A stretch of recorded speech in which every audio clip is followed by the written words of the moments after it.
Details చూస్తే తెలంగాణ రాష్ట్రానికి పెట్టుబడుల లక్ష్యంతో ముఖ్యమంత్రి రేవంత్ రెడ్డి చేపట్టిన విదేశీ పర్యటన విజయవంతంగా ముగిసింది. సింగపూర్లోని పలు సంస్థల అధ్యయనం, టెక్నాలజీ సహకారం, అదేవిధంగా తెలంగాణకు పెట్టుబడులు తెచ్చే లక్ష్యంతో వెళ్లిన సీఎం రేవంత్ రెడ్డి బృందం సింగపూర్లో పలు కీలక ఒప్పందాలను చేసుకుంది. Singapore institute of technical education ఐటీఈతో Telangana young India skill university పరస్పర అవగాహన కుదుర్చుకోవడం కీలక పరిణామంగా మారింది.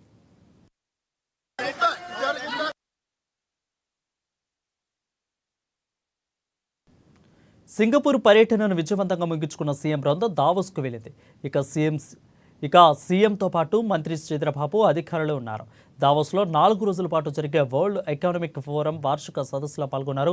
ఇక దావోస్ పర్యటనలో అమెజాన్ భారీ ఒప్పందం కుదుర్చుకున్నట్లుగా రేవంత్ సర్కార్ తెలిపింది. హైదరాబాద్లో ఏకంగా 60,000 కోట్ల పెట్టుబడి పెట్టేందుకు అమెజాన్ కంపెనీ అంగీకరించింది. ఇక డేటా సెంటర్లలో పెట్టుబడులు పెట్టేందుకు రాష్ట్ర ప్రభుత్వంతో ఒప్పందం చేసుకుంది. ఈ నేపథ్యంలో 1.32 లక్షల కోట్ల పెట్టుబడి తెలంగాణ రాష్ట్రానికి తీసుకురావడంతో సీఎం రేవంత్ రెడ్డి సరికొత్త రికార్డును సృష్టించారు.